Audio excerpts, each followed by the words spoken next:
Good afternoon. I'm Darrell West, Vice President of Governance Studies and Director of the Center for Technology Innovation here at the Brookings Institution. And I'd like to welcome you to our forum on education, collaboration, and social networking. And we are webcasting this event live, so we would also like to welcome our viewers from around the country as well as outside of the United States. We've set up a Twitter feed at #TechCTI.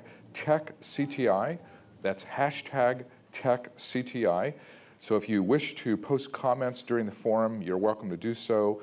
And then also in our question and answer period, we will take questions both from the webcast audience as well as those of you here in the room. So those of you watching who would like to get your questions asked, just ask them of the Twitter feed and we will get them integrated. Educators all around the world are experimenting with social networking to find out how it can enhance school curricula, improve student engagement and performance, and help teachers work together. Collaboration is the key to the future of education, and we need to identify the ways to make the most effective use of technology. So we need to find out what students, teachers, and administrators can do to harness the power of social networking to improve educational outcomes. Today, I'm putting out a new paper entitled How Blogs, Social Media, and Video Games Improve Education. This is drawn from my forthcoming book entitled Digital Schools, which will be published by Brookings Press this summer. Copies of the paper are out in the hallway, or it is available online at www.brookings.edu. In the paper, I look at a variety of collaborative tools that are being used in the United States as well as around the globe. There have been new platforms that have arisen that are altering patterns of content delivery and learning approaches, and it's changing the way in which both students and teachers operate. There's some preliminary evidence already appearing suggesting that the use of blogs, video games, and social media encourage reflection and critical thinking and also enhance writing skills on the part of students. I give some examples of how these various tools are being incorporated into the classroom and the manner in which they are affecting student attention and performance. And I'd like to thank the Bill and Melinda Gates Foundation for helping to support this paper as well as the series of forums that we've been organizing on the subject of education technology. To help us understand these new tools and the issues that they raise for education, we've brought together an outstanding set of speakers. Constance Steinkuehler-Squire is Senior Policy Analyst at the Office of Science and Technology Policy in the Executive Office of the President. She is currently on leave from the University of Wisconsin-Madison, where she is an assistant professor in the Games, Learning, and Society group in the Curriculum and Instruction Department. Her research investigates cognition, learning, and literacy in massively multiplayer online games, and the use and impact of other types of video games. Her work has been funded by the MacArthur Foundation and the National Academy of Education and the Spencer Foundation. She recently helped author, as one of 9 committee members, the National Academies of Sciences report entitled Learning Science, Computer Games, Simulations, and Education. She's also the editor of a forthcoming book entitled Games, Learning, and Society, Learning and Meaning in the Digital Age, which will be published by Cambridge University Press. Janet Kolodner is the Cyber Learning Program Officer for Information and Intelligence Systems at the National Science Foundation. She is a cognitive scientist, and she's the Regents Professor in the School of Interactive Computing in the College of Computing at the Georgia Institute of Technology. She is the editor-in-chief of the Journal of the Learning Sciences and was founding executive officer of the International Society of the Learning Sciences. Her research addresses issues in learning, memory, and problem solving, both in computers and in people. She pioneered the computer reasoning model called case-based reasoning, which is a way of solving problems based on analogies to past experiences. And her lab has emphasized case-based reasoning for situations of real-world learning. Holly Sagas is the Chief Policy Officer for Florida Virtual School. Holly taught in the traditional classroom for 8 years prior to joining the virtual school in 1998. After she joined it, she developed 4 online courses. She is the former Chief Information Officer at the virtual school, and she led the scalability of the school's information technology systems. She helped lead the school from 10,000 enrollments in 2001 to over 100,000 enrollments.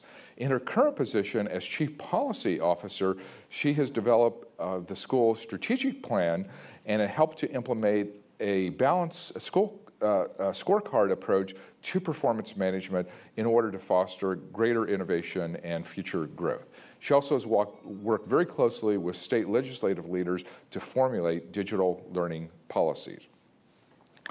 Marla Usala Kashyap is Assistant to the President for Education Issues at the American Federation of Teachers. In that position, she leads a team of professionals working on key areas of policy, practice, and professional development aimed at helping teachers and their unions improve education quality and professional development.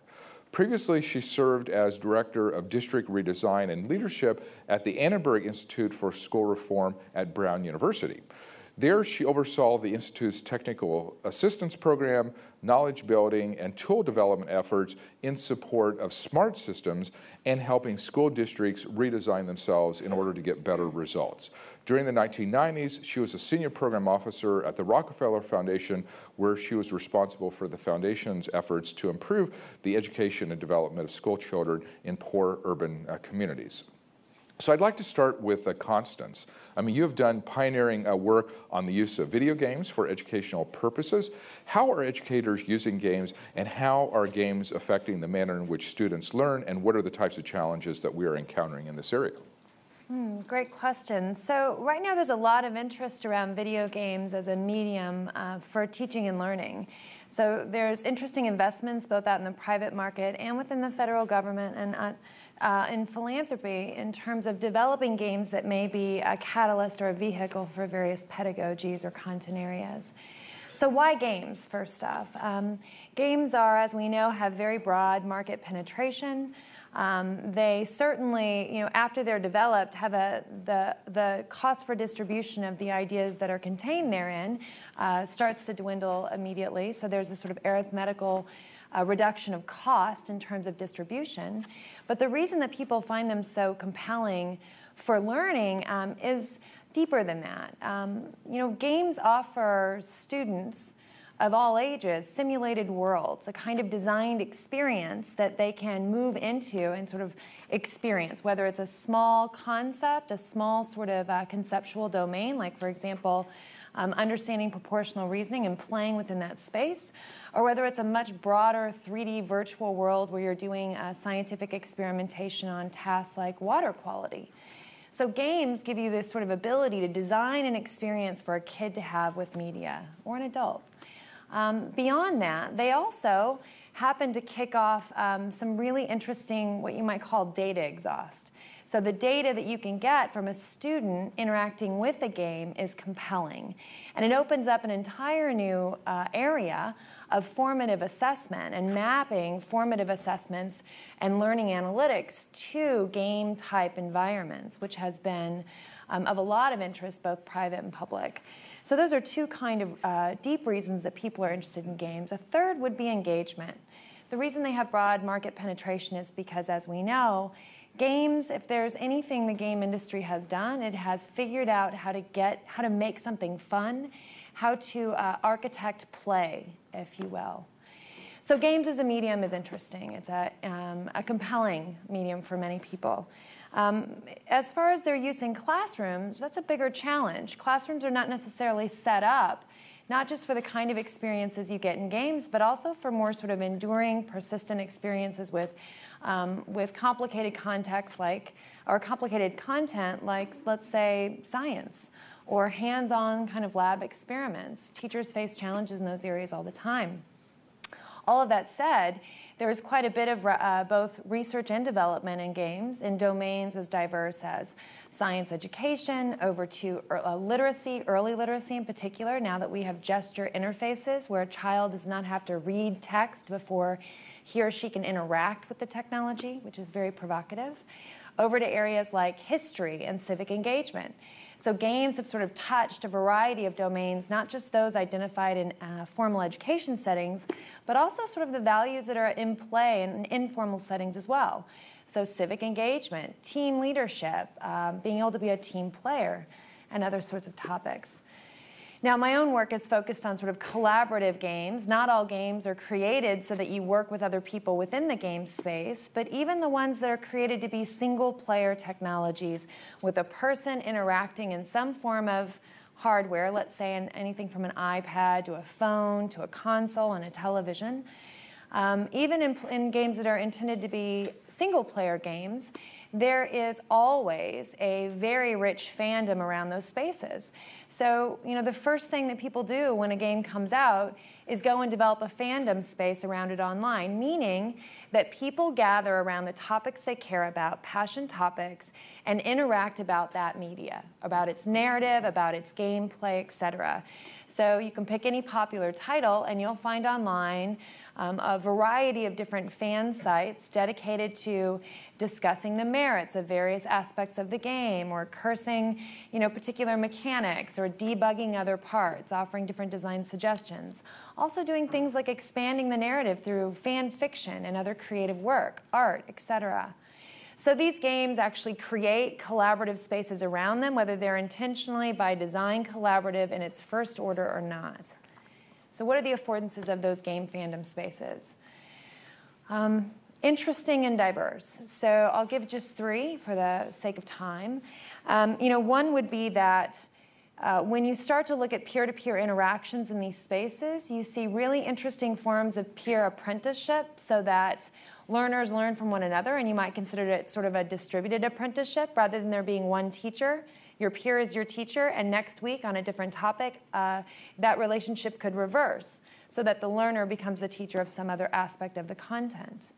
Another compelling aspect in terms of collaboration, again, would be the fandom community. So there are studies of, I'm not kidding, around, say, the Civilization series, I think it was Civ 3, that the fans actually made an online university with a designated dean and had a curriculum of various modifications to the game or maps to play on that would teach you in incredible depth the mechanics around, for example, how to win the game but never go to war. And those are the kind of challenges that they issue to one another. So it's very intriguing that you see this kind of development in play spaces, right? The third one is kind of this hope around collective wisdom. So I don't know how many people are familiar with Foldit or some of the other sort of crowdsourcing games. But whether it's within the game as a mechanic or in the community itself, games is a space in which sort of collective work goes on, has been documented and is under analysis in multiple papers I could point to. But there's a real hope there in that, if you look at sort of collective intelligence, collective wisdom, when you leverage 10,000 people on a particular problem, it turns out you can make some traction fairly quickly. In areas like World of Warcraft, we call it theory crafting. On something like Foldit, it's leveraged toward understanding protein structures or predicting what might be valuable protein structures. Now, one of the drawbacks that I'll leave on, games are not always easy to fit into your standard curriculum. There's a lot of challenges there. One that I'll leave on touches on the topic of collective intelligence, collective wisdom, and that's that in many of those worlds in a game space, your value, part of your contribution is differentiated knowledge. So if everyone knew the same thing, what would they actually have to discuss or add to or debate or build as a form of social knowledge construction? Instead, the more particular your area of expertise, the higher sort of social capital it gets. Well, that's very orthogonal to how we think about assessment, for example, in schools, where we do believe that students now not only have the right to equal access to school, but also having some equal outcomes in terms of understanding. So there are some fundamental rubs such as that are difficult. Great. Thank you. So Janet, Constance was talking about both some of the possibilities, and then she concluded with some of the challenges. How do you think we should manage collaboration and social networking in order to get the desired benefits? So thank you for asking that question. I wanted to follow up on some of those things that Constance was saying. So the big point that I want to make is that any tool or resource that we make available to people is going to be as valuable and as effective as its use. And so the really important thing for us is going to be to design ways of using the social media, using the games, using simulations, using all of the different computing tools that are around.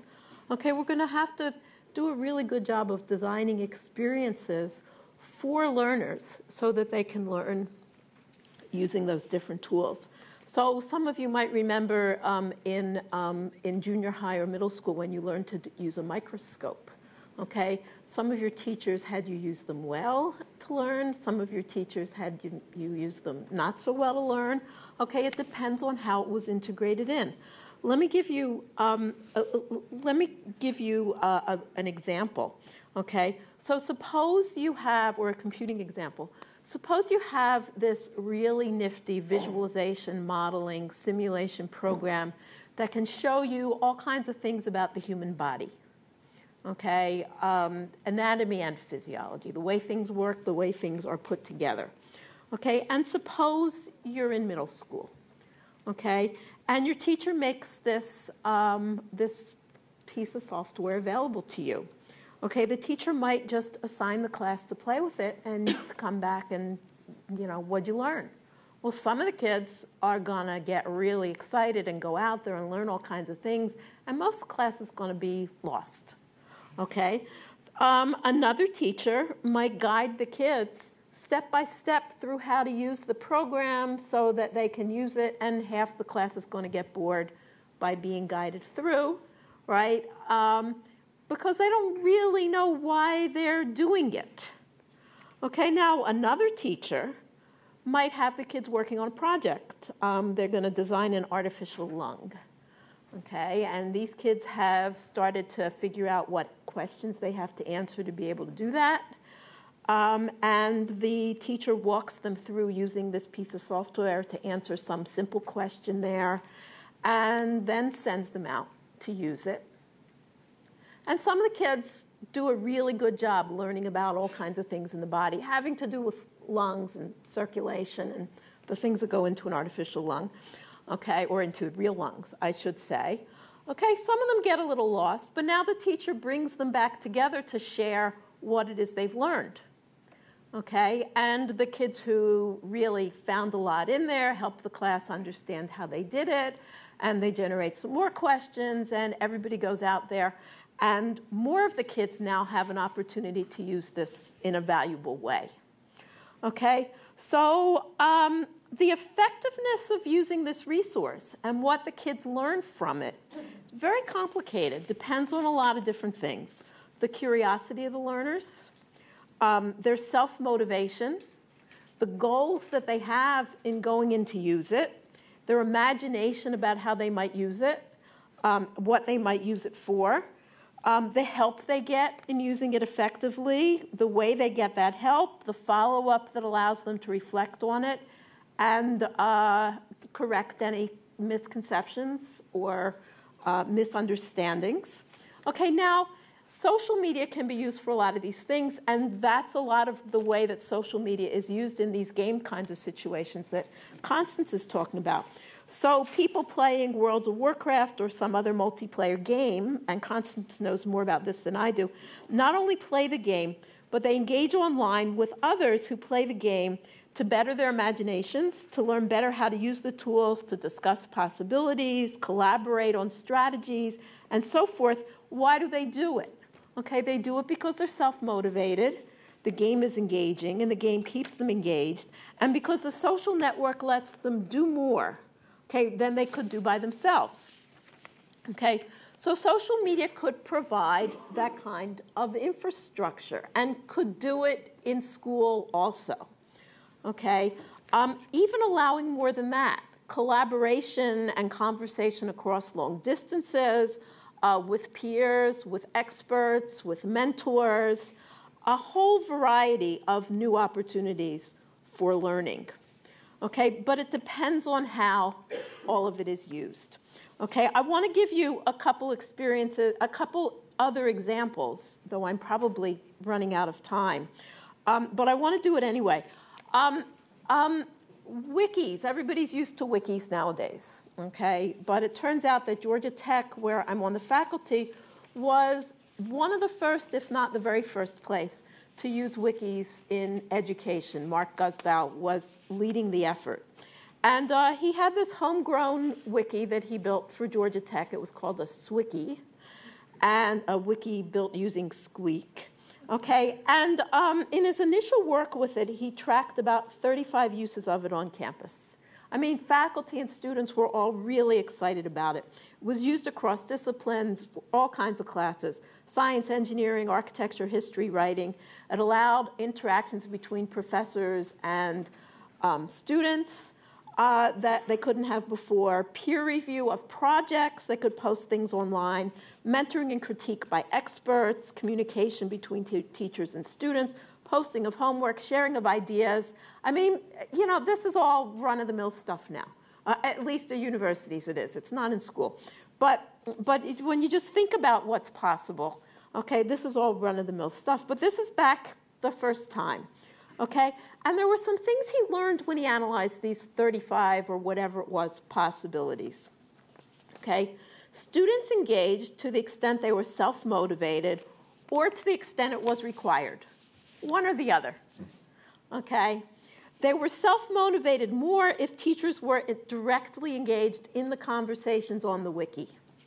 Okay? They were participated at a higher level to the extent that the teacher set expectations and also modeled the way that the teacher wanted them to communicate on the wiki. It was at a higher level, the participation, if what they were doing was attached to a grade. Okay? In another set of projects, they're kind of, again, hybrid wiki, blog, something or other projects. Andrea Forte did her PhD work looking at using a wiki very similar to Wikipedia Wiki to have kids learn history and then learn science. So it was high school kids, and they would write and share the writing of articles so others could read it. They were teaching others, okay, by writing articles themselves. And again, these same things were happening. The kids participated and did a good job to the extent that the teacher gave the class time to do it, okay, to the extent to which computers were available. That's less something now that everybody's carrying around their own devices, but still it's hard to write on your, you know, your little phone that you're holding in your hand, okay? Better you should have computers available that, you know, let you see more of what you're looking at. Okay, depended to the extent to which the assignment was integrated with other activities in the classroom. And the extent, again, to which the topics they wrote about were covered on, this was a history AP course, were covered on the AP test. Okay, it wasn't a history AP course, but whatever the AP course was. One of my students, Chiquita Thomas, had kids use some cross between a blog and a wiki to look at how to solve science problems. They were designing, I don't remember what they were doing, okay? The extent to which they engaged at a rigorous level depended on the time allotted by the teacher, the extent to which the teacher discussed what was expected beforehand and went over what was expected and how to do it, and the time the teacher made available. So all of those things were really important. So social media, okay, can promote learning. They, you know, using them to write something that other people will read requires reflecting on what one knows and one's own experiences in a way that promotes learning from those experiences. Okay, so it's great. The interactions you can then have can cause you to go back and think about the things you were thinking, refine what you were thinking, do so much better at that. And they provide interactions at the moments when people want to interact, okay? But the students have to have the disposition and imagination to use them in those ways. Somebody somehow has to model it for them so they know how to do it, can use them at a level of rigor that leads to learning. They need the right kinds of interfaces so they don't get lost in the morass of stuff that's out there. So the really big issue is learning how to promote those things well, and for school, helping educators imagine how to use the technologies, and even more important, preparing packages like curriculum, modules that incorporate the technology, because teachers aren't really paid to go out there and find all this stuff and put it all together and create all those new experiences from scratch. Okay, thank you. Holly, you are on the front lines of innovation at the Florida Virtual School. How are you using technology to further collaboration, and where would you like to see things go in the future? Great, thanks, Daryl. At Florida Virtual School, we use social media in a variety of different ways. So I'm going to kind of talk about what we do currently and then where we want to go. So right now, our students have the opportunity to communicate with their teachers in a variety of ways, including traditional type web conferencing. We use a tool that allows for both video conferencing, whiteboards, chats, very similar to some of the tools that you see out in the market that businesses use all over the country. We also use a couple of traditional technologies. When I joined Florida Virtual School back in 1998, our primary methods of communicating with students was through the phone and also through email. Well, today we still use the phone, except the phone has evolved quite a bit in the last 15 years. And the last way students want to be communicated with now is through email. So our students like to get text messages from their teachers. They like to communicate with their teachers through Facebook, through various types of apps and different technologies, including the phone, old-fashioned speaking on the phone. They want a very close relationship with their teachers. So the more communication, the better. Our students will tell you that they know their online teacher better than they know their traditional classroom teacher. So building that relationship is one of the key components to a successful online virtual program with K through 12 students. So you also see our students out on posting questions out on the internet, if they need help with something, or before they're even in a course, how do I sign up for a course? We'll find questions like that. We have students that inside of their courses, and this kind of goes back to what Janet was saying around students will participate if it's an assignment. We do have blog and wiki type assignments. Students like to do YouTube videos. However, they do like them to be graded. They like to see a reward at the end for doing that. They may do them off on their own on things that they just enjoy doing, but as far as their courses go, they do like to see a grade for those types of things. We're also seeing students really starting to engage in our Me Studying apps. It's a series of mobile apps that we've developed that cover algebra, reading, art. We've got a frog dissection app, psychology, economics. We've got a word joust that is an SAT prep app, which is a game that we just developed. And we also have an app that is a Go FLVS, or a Go Florida Virtual School app, that really connects all the different things that are happening within our school, so students can very quickly on their smartphone or on their iPad see what different clubs are meeting, what's on the calendar, and things like that. So those are becoming very popular. We have launched 2 games in the past under a conspiracy code title, and we've learned a lot from those games. Now, they were full course games. One was in American history and one was in intensive reading. And we launched them about 4 years ago and had some great results. The technology is getting a bit old now, and through some of the lessons that we've learned, we're focusing more on shorter games rather than the full-length course game. And one of the new ones we're developing right now goes along with our middle school math course, and it's called Co's Journey, and it introduces students to the middle school math course and then students sort of follow the journey as they get into the course after they play the game at the beginning. So where are we going? What else do we need to focus on?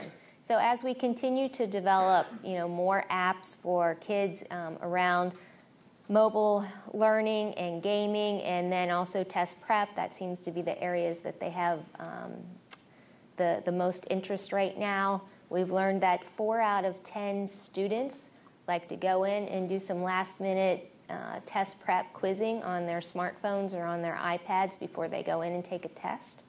So we're starting to see more and more of that.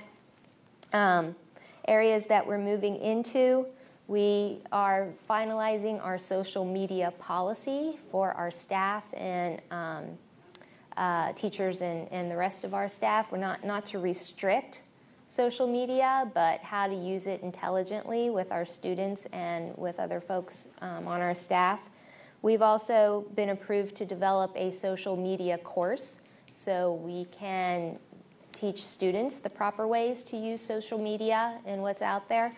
And then we're also launching a program that we're calling right now an Ask an Expert program, where we're trying to bring in more course-specific, topic-specific experts for our students to engage with through various types of social media so that their coursework becomes more engaging to them. Thank you. So Marla, we've heard Holly talk about the various ways in which students are using technology and the texting and Facebook and games and other online activities.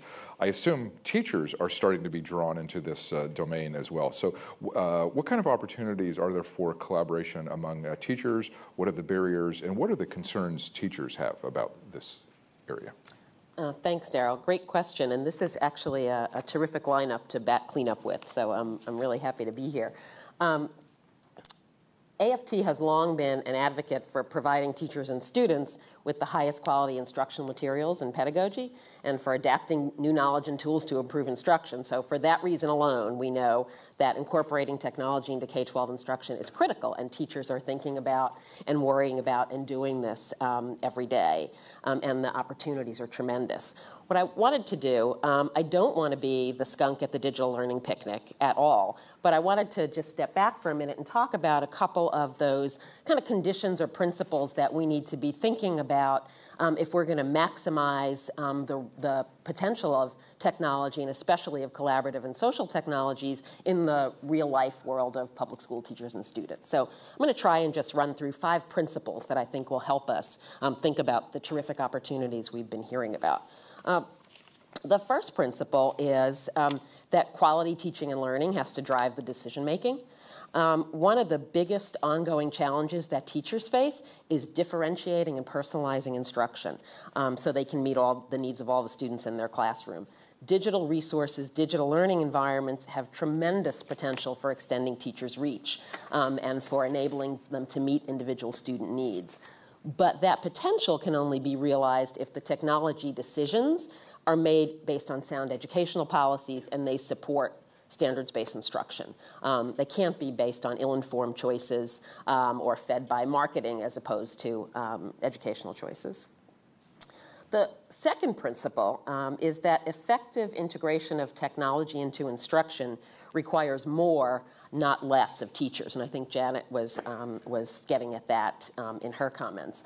One recent report that I like from the Joan Gans Cooney Center, which of course is named after an educational technology pioneer, is that for the promise of technology to deliver on student learning, more robust professional development and more ongoing support for teachers are required.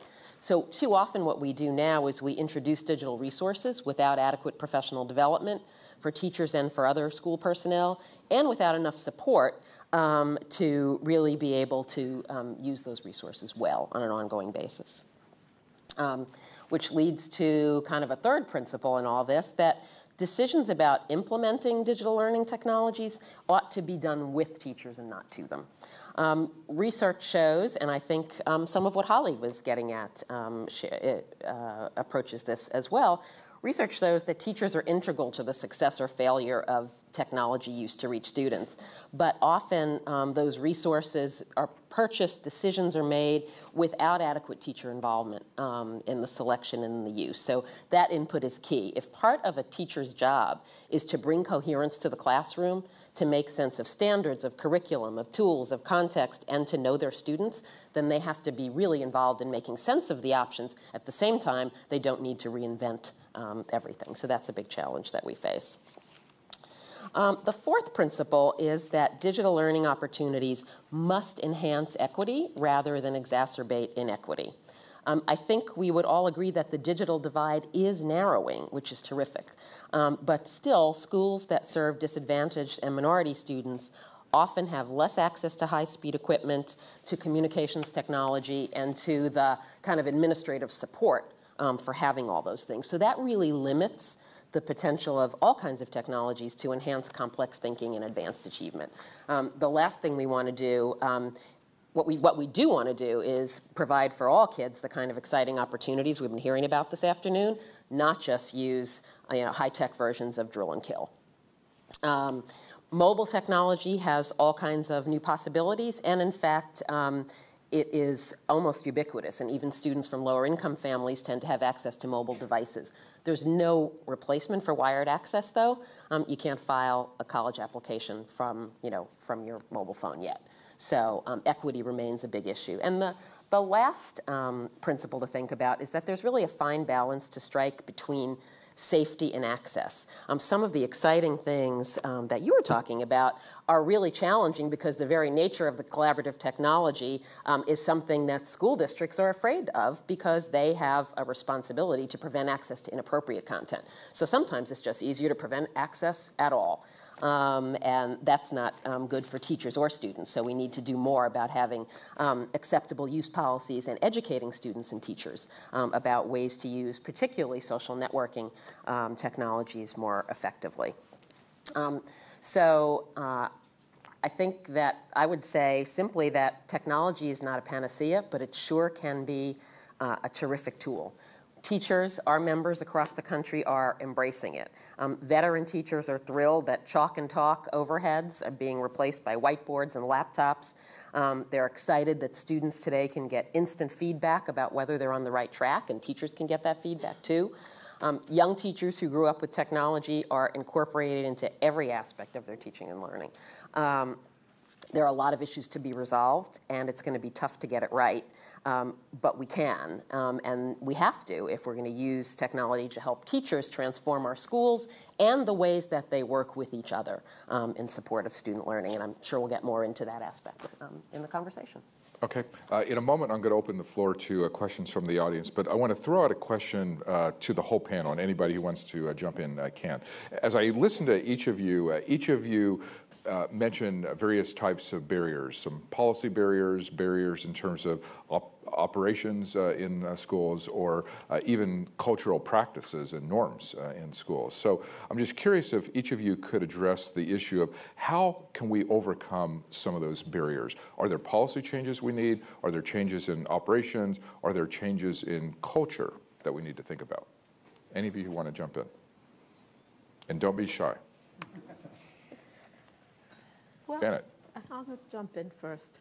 I think that an awful lot of what's, I'm not quite sure how to say this, but an awful lot of discussion around schools has to do with teaching. Even when people are using the word learning, they're almost always talking about teaching.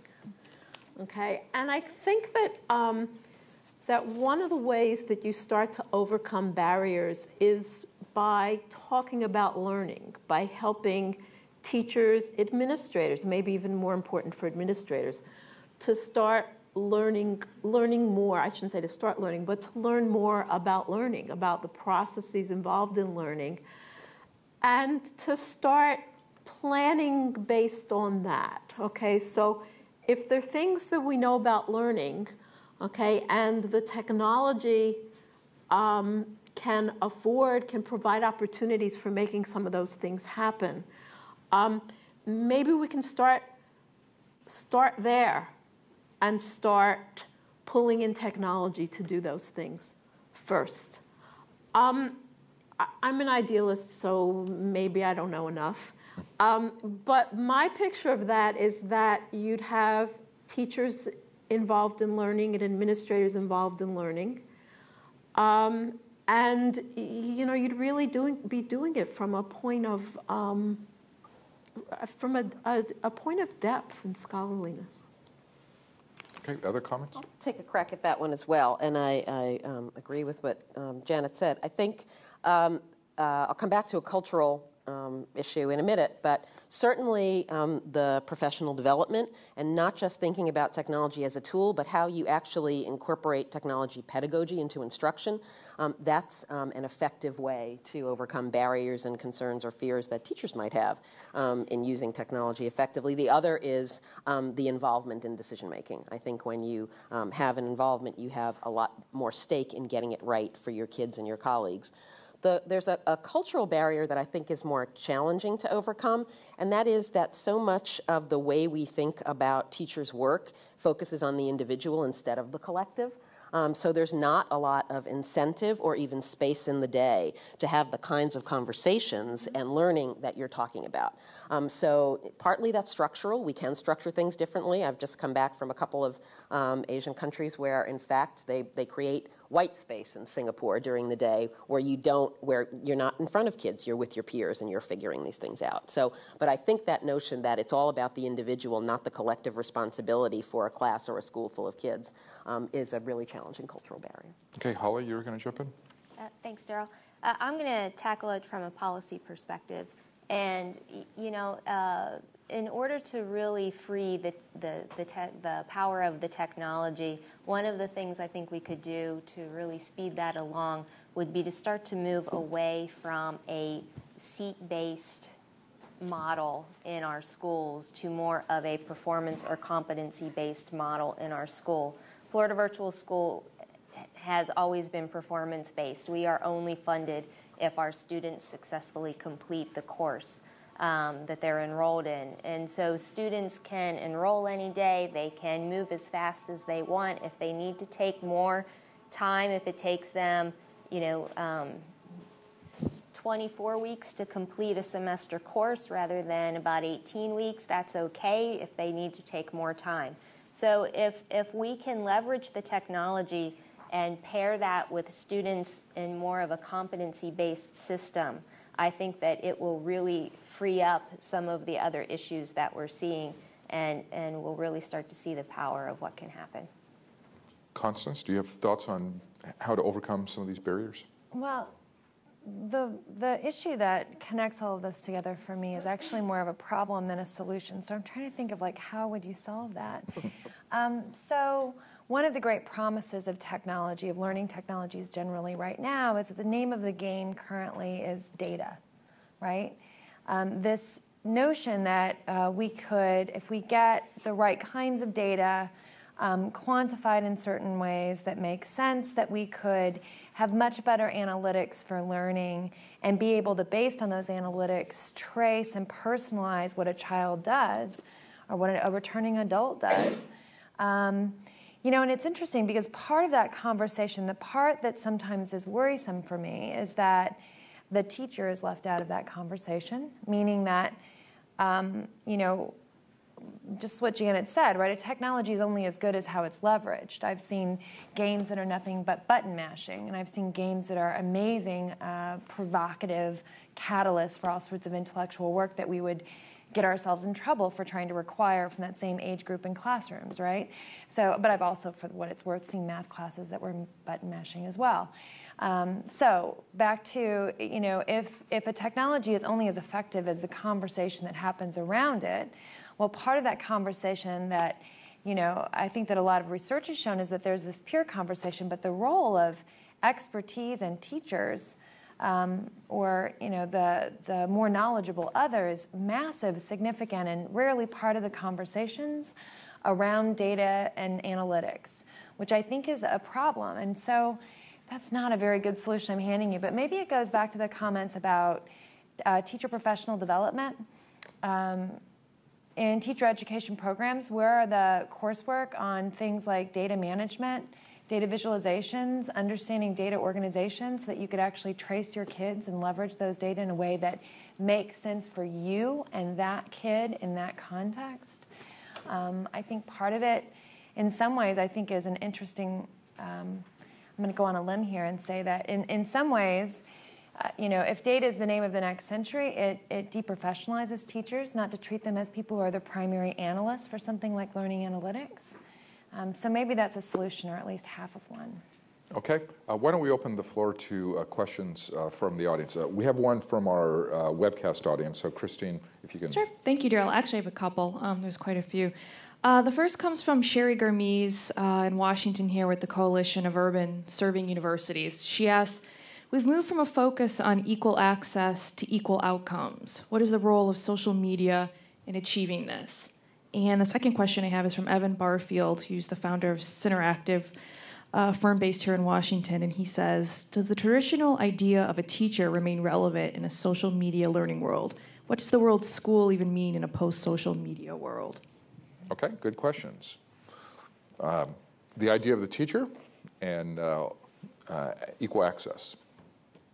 Does our panel have thoughts on those items? I'll take a stab. Moving to the equal outcomes and how social media is part of that. Yes, that basically is the goal. Our teachers are very engaged with our students, and as they learn about each student, they learn about how each student likes to communicate with the teacher, with their peers, and we encourage our teachers to capitalize on that with the student and bring that student to a successful outcome within that course. And then I think the other question had to do a little bit about what the role of school. And one of the things that we talk about is that school has kind of moved from being a noun, a place where you go every day, to more of a verb, which is all focused around learning. And it doesn't matter if you're in a specific place to learn anymore. And so social media is the way that we can still stay connected, and the place is starting to become a little bit less important. I'd love to take a crack at that as well. Really provocative questions, actually. And first on the idea of We just school. started, by the way. So. On the idea of school, I absolutely agree that it's going to continue to look more and more different. Actually, you go into a lot of classrooms today and they do look like they did 100 years ago, but that is starting to change. I think what won't change, and I think much of the knowledge base that we have right now says this, while we acknowledge different learning styles, right? All learning can't be independent or distant.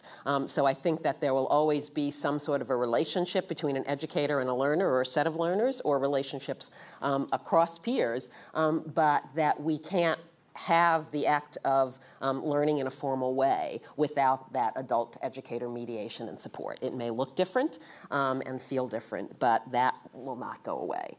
On the issue of equal access to equal outcomes, I mean, that's a really tricky one. We all want to focus on what kids know and can do, and how they can support themselves in our global world. So it would be hard to argue with that. I think that you can't really say that without getting inside of the black box. And you also have to be really careful, especially in virtual learning environments, that kids that kids have equal access to various kinds of environments, and that we don't set up schools, whether we're talking about a charter school or a school, an exam school. Not all kids have equal opportunities to get to the point where they can attain those outcomes. And so I think we just have to always be very mindful that while outcomes are the goal, you better be looking on the front end and on what's getting them to those outcomes to make sure that you're not, again, increasing inequities. Janet? So, part of what I'm going to say, I'm not sure I'm supposed to say as an NSF officer. So I want to just tell you that it's, it's coming from me. I can hardly wait to hear this one. Yeah. you know, there's this focus on equal outcomes, but the truth is we're never going to get equal outcomes, right? I mean, you're always going to have some people who are better able to perform than others. So I think that the really important thing is the best outcomes we can get, as opposed to equal outcomes. And that's related, so that was the thing that I'm not sure I'm supposed to say as an NSF person. But there's something else that I can say as an NSF person that's kind of related to everything everybody's talking about and the answers to these questions. That's really bewildering to me as I'm sitting here and listening and thinking about this. And that is this tension between taking individuals as far as they can go and at the pace they can do it, okay? And also taking into account all the things that we know about the roles of collaboration, the roles of working together, okay, in learning, okay? And the need to have that collective and have learners sharing with each other, reflecting together. It's not just working together on projects. I mean, it's reflecting together, presenting to each other, having an audience, being an audience for others. All of those things are immensely important, okay, in getting to depth with respect to learning, with respect to understanding. And if everybody's moving at their own pace, I don't know how you get that, okay? And if we have all this data that says this person needs this and this person needs that and this person needs the other, and the teacher's job is simply to figure out, you know, what comes next for each one of them, I agree with you. It makes the teacher, like, not quite the professional in terms of helping people learn that we want them to be. I mean, it makes the teacher just somebody who's handed out tasks to people, as opposed to really orchestrating an experience and designing or making run the, you know, the experiences that are designed so that the kids can really get to depth. And I think that, you know, that this thing I'm worrying about here is important to the answers to both of those questions that just came across, right? You know, the issues about what school is going to look like, right, and what the outcomes are going to be. It's really tough to think about that. I also don't think school's going to go away. I mean, parents need to work, right? I mean, if parents So we are need working, someplace to put the kids. yeah, you need a place to put the kids. Schools are not going to go away, and you can't have kids going from one place to another to another to another every day. I mean, all throughout the day. I mean, you know, maybe the soccer moms can do that, okay? But most people can't, okay? So school's not going to go away in terms of having buildings. It would be great if it goes away in terms of it looking like the classroom where, you know, everybody's sitting there and just writing things and listening to the teacher all day. I mean, we need the teacher to be, the kids to be constructing, to be solving problems, to be doing it together with each other, to be doing it together with people who are in another place, okay, who are doing similar things. They don't all have to be in the same place to do it. But. Okay, there are people in the audience who wanted to jump in. So right over here. And we have a microphone that's coming up. So if you could give us your name and your organization.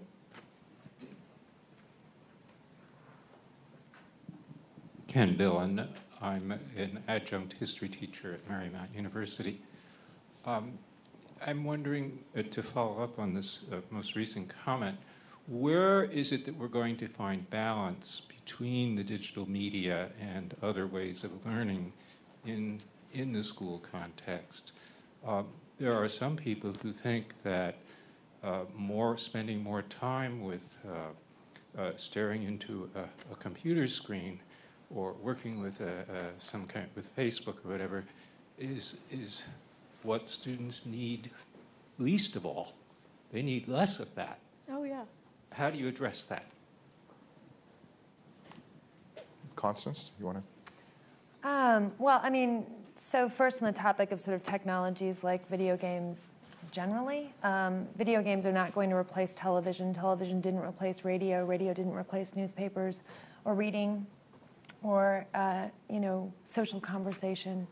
So I think there's sort of an ecosystem, and so that the word balance that you use is the right one. So who figures out that balance? Well, in a classroom, it's the teacher. And I would argue that the need for a teacher is more dire than ever, because a teacher doesn't just curate content, albeit although that's a really important function in a world in which we can all now produce, and there's an incredible amount of stuff, information online, right? Not all of which is necessarily grounded in facts, for example.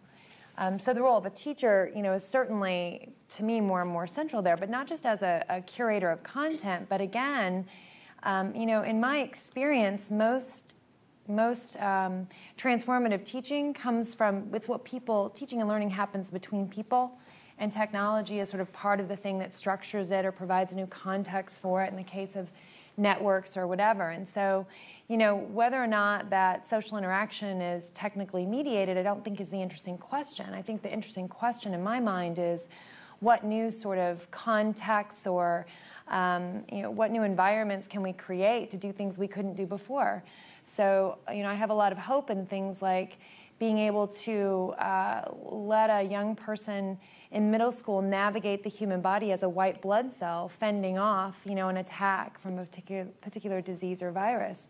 I think that's a completely new context. But to go back, I think the role of teachers within building that ecosystem across digital media is going to be a matter of curation, but also a matter of sort of orchestrating which technology fits which task and which sort of content understanding we're going after. I don't think it's going to be easy. I also think that the notion that we will be able to come up with a model that fits every context is naive. Okay, we have a question right there. There's a microphone coming up right behind you. Hi, John Piha, Carnegie Mellon University. I applaud the comment on the importance of data. Certainly all kinds of software, games or social media or whatever, have an unprecedented ability to capture data. And from what I see, I suspect a good part of it goes into a black hole. So I wonder, are there good models out there about first what kind of data should be collected, and then how you actually make use of it and feed it back to make real improvements? Well, I'll make a quick comment, and then I'd like to hand it over, let other people talk. But I will say that in the sort of, from my perspective, my observation would be that many of the most important data sets sit inside industry, and yet many of the questions industry wants to ask about them are not about learning, but about marketing. So how do you, and I'm saying this generally, but how do you restructure moment by moment sequencing of tasks or content in order to get a person to buy a virtual widget X milliseconds faster, better, for more money, whatever. And those are perfectly valid questions, but there's a whole other suite of questions around learning and cognition and human interaction that we ought to be asking. And in order to do that, we're going to have to build some partnerships between unlikely bedfellows, for example, between companies who create sort of some of the compelling worlds that I look at, around games, including entertainment games, but also partnering them with research scientists, with data scientists, and growing a whole new generation of data scientists, because right now they're hard to find, and when one enters the market, they get snatched up very, very quickly. I'd like to add to that. That's a really interesting question as well, from a slightly different angle. And that is around creating demand, if you will, from different quarters for the kind of information that could and should be available, especially to the extent that it could be used formatively to support student learning. We're talking about a huge multi-billion-dollar industry, and teachers and parents and community can make common cause around creating demand for greater transparency in data and greater availability of data that enhances teachers' work. So I think part of it is the demand side as well. We're still figuring out what are the right questions to ask. So I just want to say that we shouldn't just think about the data that enhances the teacher's work, but also think about the data that can be used by computer systems automatically to help people learn better. And in fact, you must know that CMU has one of the biggest installations of people working on that work now. But I think this is one of the really big issues in research right now. There's a conference I'm going to next week that's about data analytics. And NSF just put out a announcement about a new program in big data, and part of that big data initiative is around big data being used for learning, and not simply being used so the teachers have the right data, okay, though that's a piece of it, but also being used so that if we have kids learning in the context of games, kids learning in the context of tutoring systems, okay, that a system will be able to analyze that student's work and their understanding, okay, be able to give the right kind of feedback at the right time to help them deepen that understanding. So I think all of that is part of what we need to be doing. The quick answer I want to give to you is the importance of embedding assessment in content delivery, because that's the key to providing the real-time analytics. So unless we can get to that point, it's going to be hard to really do that. I would say it a different way. It's not just embedded in content delivery. It's embedded in the activities that the kids are doing. It's not always content delivery activities. They may be expressing themselves in some way, and the computer can be looking in on that and helping them do a better job of that. Yep, good point. Other questions? Right here on the aisle.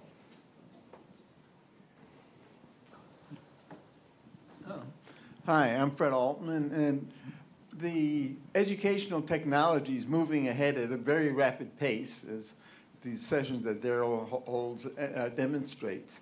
My question is, the cognitive science and cognitive neuroscience of learning that would underpin much of this, is it keeping pace with the technology? Janet, I think that question is directed at you, since you're the cognitive scientist on this panel. I actually head up a program with somebody else at NSF called Cyber Learning Transforming Education.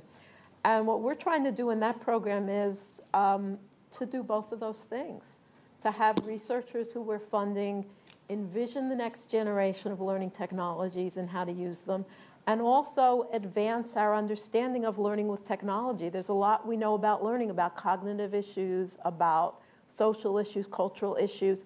When the opportunities people have, I mean, cognitively, we build mental models, okay? Whether they're in our heads or they're shared between our heads and the world around us, I'm not going to get into that. But, or shared with our bodies, I'm not going to get into that. But we build mental models. Okay, and that's not going to change, right? But when we have opportunities to, be a white blood cell moving through the body, for example, okay, the kinds of mental models we can build are quite different, okay? And the kinds of connections we can make between all the different things we know are quite different, okay? And the little pieces of stuff we pick up along the way, right, and the kinds of reasoning we do are a little bit different. And all of that could qualitatively change the speed, the depth, the connections, that we make. How's that change? Well, we got to study that. We got to know that. Because you're right, we're not going to be able to use these technologies in the best ways unless we also know how learning is happening. And we got a lot of different programs at NSF where we're looking into that. Mine is just one of them, but absolutely. Okay, in the very back on the aisle. Hi, Donald Collins, University of Maryland, University College. First of all, I think there was a movie about 8 or 10 years ago with Bill Murray and Eddie Murphy about something osmosis about some, anyway, I just figured I'd throw that out. For those of you who've actually watched animated movies in the last 10 years. Anyway, my question to you is about a different issue around balance. At the higher education level over the last 10 or 15 years, we've had this whole issue of for-profit institutions and the use of new technologies around education at that level, and some of the not so good, disastrous, mixed results in terms of learning and teaching and all those sorts of things at that level.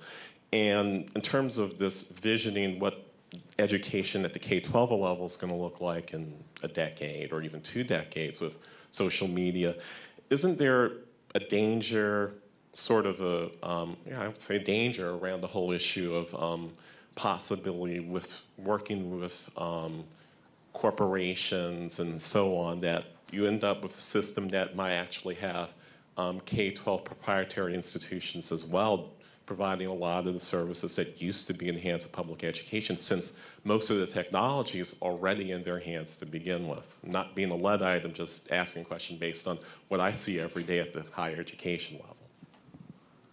So I'm happy to start that. I'm sure Holly would want to address it as well. I think the scenario that you're talking about is actually already happening because there certainly are for-profit institutions that are providing education, usually in a completely virtual space as opposed to a more blended space, which tends to happen in more traditional schools. So yes, I mean, that is a concern, and the ways that you address that concern are around issues of transparency, are around making sure that people who teach in those institutions are actually certified to teach in the area that they're teaching, understand the standards of the state in which the students are located. So you have to really put some safeguards in place to assure that, again, the basis is sound educational decision-making and what's best for the set of students served, as opposed to profiteering on the part of a provider. Holly, you want to jump in? Sure. Marlo, I think, really hit it. I'll tell you a little bit about how things are happening in Florida, because Florida tends to be a little bit further out on the limb when it comes to some of what's happening in the virtual space. So Florida Virtual School is considered a public school district in Florida. So we're just like any other school district. It's just that we're kind of at the state level, and we can serve students throughout the state. Most of our students only take 1 or 2 courses from us, and they spend the rest of their time either in their public school, their charter school, their private school, or they may be a homeschooled student. So Florida also has, every school district in Florida must provide up to 3 different virtual options for their students. So all of those other school districts, they can provide their own program, they can use Florida Virtual School, or they can also contract with a list of approved providers that the Department of Education approves every year, every couple of years. I'm not really sure what the cycle is. But those providers have to go through a rigorous application process, and they do have to have, all of their teachers certified Florida certified in the subject areas. They have to make sure that their content addresses all of the Florida Next Generation Sunshine State Standards or the Common Core Standards when they come on board. There's an entire list of things that they have to be able to prove that they can do. And so that is vetted, and then the district can choose, which one, any, none of those private providers that they might want to contract with. They just have to have options for students. So, what we're trying to do in Florida is level that playing field so that a student in a very rural district has options to take the same AP courses that a student in a more affluent suburban district may be able to take. Okay, Christine has another question from our webcast audience. Sure. The first one comes from Whitney Gutman here in Washington. Is there any way to know how many institutions, schools are using video games and social media for learning? And second of all, Mallory Smith, who's a graduate student at American University, says, realistically, how can we continue to integrate technology into schools when getting a new textbook can take a year or even longer in some school districts? Good questions. Great question.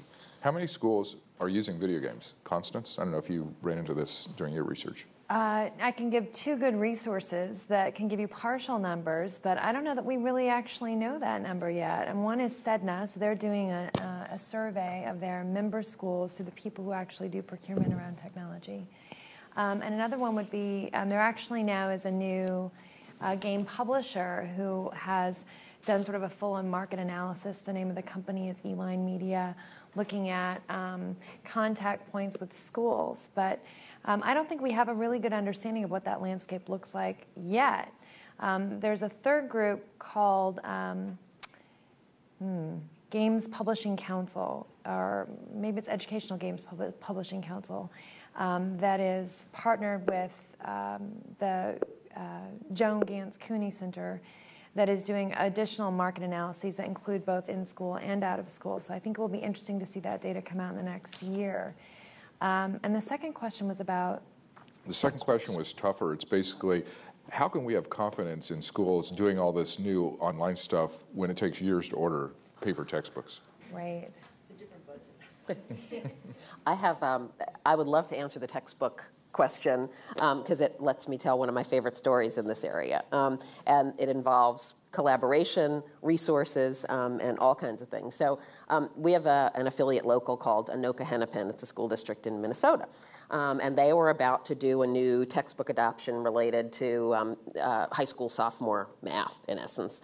And they had a $200,000 budget for that, and each book would cost $65, and they kept their books for 10 years because that's what the budget allowed. And so the teacher said, you know what, we can't find anything that really matches the standards we're using, you know, our state standards and our scope and sequence here in the district. What if you let us, some teachers, over the summer come up with a better alternative? And what they did was, for the princely sum of $10,000 in fees and $5,000 in materials, create an online lesson resource that has replaced the sophomore math book in that district, saved the district $185,000, and the teachers got the agreement of the district to plow those resources into improving the math program. So that's a really, I think, interesting example of how collaboration and technology can come together to make something that's a challenge for school systems actually work more effectively and provide a better tool for student learning. Okay. We have a question back there. Mike Slade, U.S. Department of Education. I applaud Janet's comment regarding best versus equal outcomes, and I sort of couch that within the context of all outcomes contribute to the greater good. And speaking on behalf of the more than 6 million kids who have disabilities across the nation in one particular form or another, what have been the experiences for those kids within the context of this changing learning environment that we do have? I can start on that one. You know, for many students who have special needs, just being able to take more time to, you know, learn your lessons, have that individualized instruction with your teacher, and being able to work a little more at your own pace, take extra time on exams, that is just a huge benefit of either an online or blended or competency-based system. So in that respect, then, you know, it's a beautiful thing. There are other students that have disabilities, you know, and depending on what the disability is or the special need is, an online learning environment can be a really great resource for them. For others, it may not be the best or the least restrictive environment for that student. So, you know, it needs to continue to be a choice, and it needs to be, you know, part of a very large toolbox of things that we can use for our students to take them as far as we can. And I have a chapter in my book on special needs students, and just a couple things I'll point out is, you know, there have been tremendous advances in voice-activated computing. So for students who have various types of physical limitations, that's a huge plus. They can have access through voice commands. And then secondly, with visually impaired students, you know, there's been software for a number of years now that will essentially take the contents of a website and read it and convert it to an audio signal. So they can't see what's on the website, but they can basically get a verbal description of that. So I think there are lots of things out there that make, through technology, make educational content more accessible to students. Yeah, I could just mention 2 projects that we're funding. I mean, one of them is a really simple use of, the person came to talk to me about it this morning, a very simple use of augmented reality for kids who are hard of hearing and deaf, where instead of having to keep looking from the signer to whatever they have to watch, to the signer to whatever they have to watch, they wear a monocle. You know, they could wear a monocle and have the sign, you know, see the signing, and I don't know how to sign, and whatever it is they need to be looking at the same time, Okay, now there are issues of backgrounds and various things like that. I mean, but they're not big, you know, they're not rocket science issues. So technology can do things like that. Another one is, again, at CMU.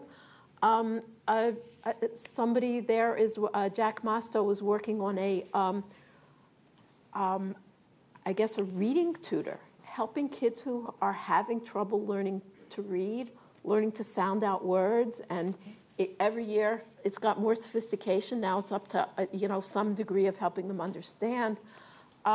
Just giving them that personal attention that they need with the program, right? So it helps them practice. It collects data. It figures out when they're confused. It, you know, does things to help them to move forward. Okay, other questions? Yep, this young lady right here has her hand up.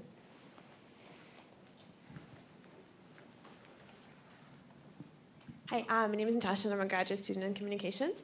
I just had a question. You brought a lot of valid points about social networks and online games, but I want to talk about drawbacks and whether I find that I see quite a scary trend where 12, 13-year-old girls, I see them at Starbucks, they'll come together for a coffee and they'll just be sitting there with their iPhones just messaging each other online, even though they're sitting across from each other talking. And I've had, in my graduate years, I've TA'd classes or like even school or undergraduate students, and they admit quite a lot of times then they'd have a connection online and they'll be having like a deep conversation online, but when they meet that person in real life, it's kind of awkward because even though you've had this conversation, all of a sudden, like you have to face them and you have to talk to them. So with the school, definitely give a lot of good points, definitely enables, like in terms of science, definitely enables a lot of learning experiences, but do you find that it also takes away and puts some certain social skills in danger? And whether or not, like as you mentioned, teachers are very important now, I find as well, is that they can moderate and make sure that those social skills do not go away, and that students can still present, have presentation skills, like face-to-face skills, because you still need them to go through job interviews and such. Interesting question. Are we losing face-to-face communications here? I'll tackle that.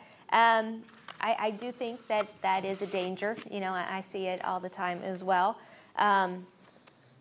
That's one of the reasons why we want to develop this social media course. And if you'd like to help us with that, I'll take your advice. And, you know, we also still require, after 15 years, we still require our teachers and our students and our parents to talk on the phone on a very regular basis. And we require our students to do discussion-based assessments, which would be sort of like an oral assessment, in every single module of, you know, pretty much every course that we teach, because that, you know, voice-to-voice communication, that face-to-face piece is still, you know, very important.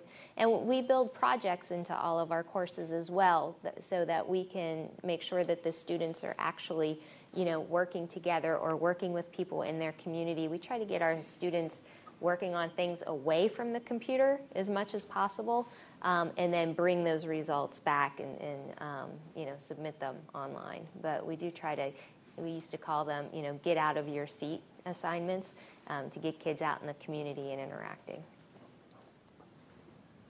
And right behind her, there's another question. Hi, Steve Crawford, George Washington University. Thanks, it's really been fascinating. My question, I guess, is directed mostly at Holly. I was struck by your comment about the students have a closer relationship to their online teacher or tutor. I mean, that's both thrilling in the sense that we now have Stanford professors teaching courses that reach 158,000 people around the world. I don't know if that can be translated. I doubt it can be. But, you know, Western Governors University tries to do these sort of add-on coaches and things. So you wonder about one of the great reservations about massive online education was that lack of contact with the teacher or with other students, and maybe social media making that much more possible than we appreciated. My bigger question is about the costs of all this. I haven't heard, I mean, we have this national debate going on about the affordability of higher education and student loans and indebtedness, et cetera, and the president is speaking in North Carolina today about all that. So what, is all this an additional cost to, we hope, enhance learning? And Janet may be able to speak to this, but, or are there productivity gains? So another word I haven't heard today, but you know, iTunes, Amazon, all of Netflix, all of these resulted in lower prices for the delivered product or service. But of course, they're very different than this educating our kids. So it's, are the kids at Florida Virtual School, do you know the sort of per course expense for a math course that you teach versus a classroom-based one? I bet she does. Yeah, I do. Okay, so going back to the first part of your question around the personalization, you know, the relationship between the parent or the teacher and the student. We intentionally, you know, try to keep our teacher-student ratios at, you know, a very reasonable level comparative to what you might find in a traditional school, because we feel like that relationship is a very key part to our success. Probably the main difference there is that the students can move more at their own pace, so that the teacher does have to learn some new skills around how to keep track of where every student's at and provide that personalized instruction to each and every student. And then as far as the cost goes, Florida Virtual School is about $1,200 to $1,400 less than we're funded at about $5,200 per student, and the average class average school in Florida is funded at about $6,500 per student. So we're a lot less than some of the Northeast partners that are up here. So we are cheaper, and then on top of that, we're only funded for the students that actually pass the course. So each year, our completion rate averages between 80 and 85%. I think last year it was at 83%. So we had about 17% of our students that they either didn't pass, they moved out of the state, they got ill, they dropped out for one reason or another. We did not get funded for any of those students. So you have to discount that $5,200 by the percentage of students that don't complete. So we are much more cost effective than a traditional school. But we don't have to provide all the services either. We have different services. We don't have to provide transportation. We don't have to account for, you know, the other custodial aspects of school. We don't have to, you know, provide a building. But we do have some extensive technology costs. So, you know, we have done studies where if you boil it down to, you know, try to boil it down the best you can from, you know, apples to apples. You can never quite get it right. We are, you know, cheaper, but it's not that much cheaper if you kind of discount out the building and like some of the transportation and some of that sort of thing. But it is more cost effective. So I want to say two things. First of all, you mentioned massive online education. So I want you to notice that not one of us talked about massive online education, okay? And I don't know what everybody else's reason was, but you know, that course from Stanford, it's really wonderful, and MIT has a lot of courses out there also, and other places do too. And sometimes they provide, you know, social media around them. MIT has something called Open Study that they use around the courses that they have out there. You know, we don't really know a lot about these thousands of people who take those courses, what they learn, what they do with, what they learn. But there's some interesting things happening with those courses that are broadcast that social media can play a role in, but also that academic faculty play a role in. So I know that the artificial intelligence course from Stanford, one of my colleagues in Massachusetts taught a course around that. The kids got credit for attending his seminar, for watching that course and attending his seminar. And in the seminar, they talked about what was presented in the course, and they worked out the problems together.